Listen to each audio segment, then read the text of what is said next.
So I just had another thought, and I was thinking about the consumption of cheese. For people who don't know, cheese is, I would compare it to glue. So it's pretty much like edible glue. Um, when you have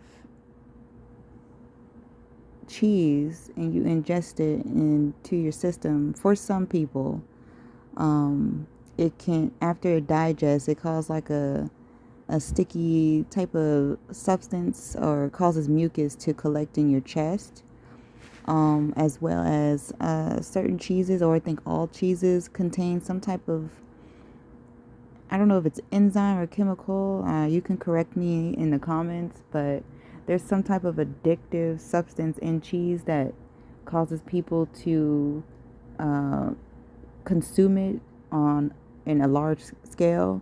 Half of the time, it's not really the cheese that they like, but the addictive substance that's inside the cheese, which causes them to eat it excessively, whether it's little dry cheese snacks like Cheez-Its or Cheetos or pizza or uh, cheeseburger or mozzarella cheese stick, anything cheese related, it's going to cause mucus to build up in the chest. With us going through this whole COVID situation and or respiratory cold situation, it would be very beneficial for people who are prone to a lot of chest colds in general before COVID even came around, to limit their intake of cheese, limit how much cheese they're consuming to the point where they cut it off entirely, because it won't do the body any good, especially with the lungs. Um, It'll collect a lot more mucus. If you don't know how to get the mucus out, I would first consider um, cutting cheese off. You can try to cold turkey it. The ones that have more discipline than the other, I would try to cold turkey it. After that, I would gargle with either um, high amounts of peppermint, like, mouthwash. After you brush your teeth, gargle with some good hot water. Um, Lemon, ginger should break that up. Lemon ginger teas, hot teas, break up the mucus in your throat and your chest. Spit it out. Have a spit cup close by you to spit it out. Um, if you feel that any mucus is trying to drain from your nose, either out of your nostrils or down into your mouth, spit it out. All that mucus is your body saying, "Hey, we're trying to get rid of this stuff." So, I don't really think the body really can digest cheese. So anytime you do eat cheese and you feel like a glob of mucus collecting in your throat, I think that's maybe the body is reacting to it, saying, "Hey, we don't agree with whatever is mixed into this cheese, so we're gonna have a lot of mucus coming out of you until all the cheese that you consume is no longer present, or whatever remnants that causes your body to react to create so much mucus, almost like an allergic reaction." Sometimes with an allergic reaction, some people get hives, they puff up, they itch. I feel another allergic reaction is when the body creates a lot of mucus and it's kind of like acidic. Mucus causes acid, so that's why every time for the ones that swallow mucus, um, it irritates your chest and your throat even more, because there's a little bit of acid in there that's irritating um, your respiratory system. So every time you cough up, you tend to cough up more than what you swallowed back in before. It's your body saying, "Hey, we're trying to get rid of this. Spit it out. Don't swallow it back in unless you want a repetitive cycle and may cause an infection because then that mucus starts to dry up from you intaking in air, dries up on your respiratory walls, your throat, and everything. So you got caked up mucus. So at the end of the day, it's best to cut off cheese entirely or consume less if you can, especially since we have this whole respiratory attacking virus going on.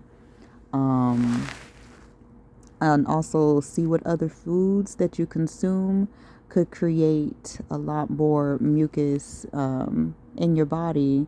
Listen to your body, allow your body to tell you, hey, we don't agree with this. This is why you have this amount of mucus coming out. Because it doesn't only apply to cheese, but definitely keep track of what your body is trying to tell you, what allergic reactions, because an allergic reaction doesn't always have to deal with you getting a rash, you bloating up, you scratching or whatever like that. Sometimes it's as simple as an excess amount of mucus collecting in your throat, and you hear that gurgly sound in your throat, and it means that your body is trying to get rid of it, so you need to spit it out.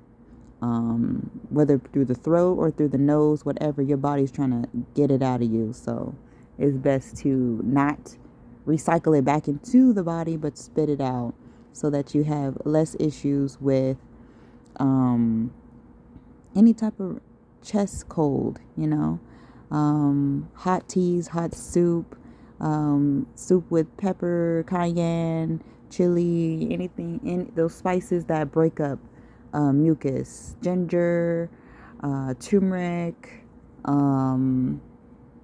what else? Peppermint, eucalyptus, tea tree for steaming. You use those, spray those on the walls of the shower walls and steam. Peppermint baths, tea tree, eucalyptus baths, as well as detoxing the skin, because sometimes cheese can cause dandruff. I don't know if it causes any type of fungal issues, depending on where the cheese is from, because some people like to eat old cheese, with the mold intact and whatnot. So another good beneficial thing is apple cider vinegar baths. 2 cups of apple cider vinegar inside of a bathtub, like a medium to hot temperature, a temperature that you can withstand. Inside of a tub. I would recommend soaking in it for 30 minutes. I would submerge the entire body in it if possible, especially on a good day where you need to wash your hair, so that way your scalp can get the benefits of the apple cider vinegar as well as everything else that's already submerged in the water. And it won't do too much damage because you're going to wash the vinegar and stuff off. But, submerge yourself in a tub of apple cider vinegar from your feet all the way to your crown. That way everything is being balanced out. Not too much on drinking apple cider vinegar for people who are sensitive to the acid, especially when you dilute it with the water, but more so bathing in it. So the skin, being that our skin is a sponge,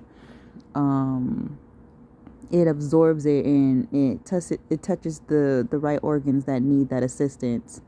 But especially when you just submerge your entire body in it, that should help with cutting whatever's in that cheese. This is just something I wanted to speak up about. I hope this helps somebody out there.